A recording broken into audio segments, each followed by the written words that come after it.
اگر آپ کو تارے گننے کا شوق ہے تو یہ ایک الگ بات ہے، لیکن یہ شوق نہ ہونے کے باوجود بھی اگر آپ ایسا کرتے پائے جائیں تو اس کا مطلب ہے کہ آپ یقیناً سلیپ لیسنس یعنی بے خوابی کا شکار ہیں، جو کہ اچھی بات نہیں ہے کیونکہ وہ آپ کے آنے والے دن پر برا اثر ڈال سکتی ہے۔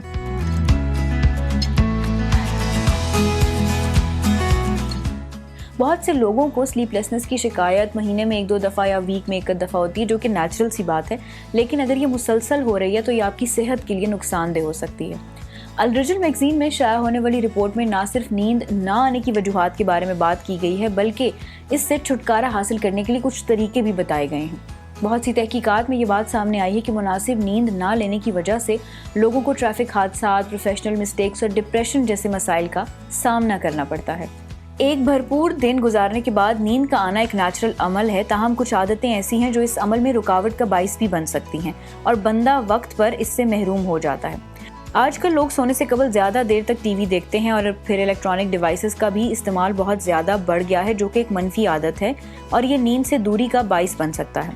کیونکہ ان اشیاء سے نکلنے والی روشنی دماغ کو متحرک کیے رکھتی ہے، جس سے واپسی میں کافی وقت لگتا ہے، اس لیے نیند دیر سے آتی ہے۔ اس لیے ماہرین سونے سے قبل الیکٹرانک آلات سے دور رہنے، کوئی کتاب پڑھنے یا پرسکون میوزک سننے کا مشورہ دیتے ہیں۔ نہانے سے پرسکون نیند آنا، یہ بات تحقیقات سے ثابت کی جا چکی ہے کہ اگر آپ کو نیند نہیں آ رہی اور آپ کو بخار وغیرہ کی شکایت نہیں ہے تو آپ اٹھ کر نہا لیں۔ اس سے نہ صرف آپ کا دماغ پرسکون ہو جائے گا بلکہ آپ کو اچھی نیند بھی آئے گی۔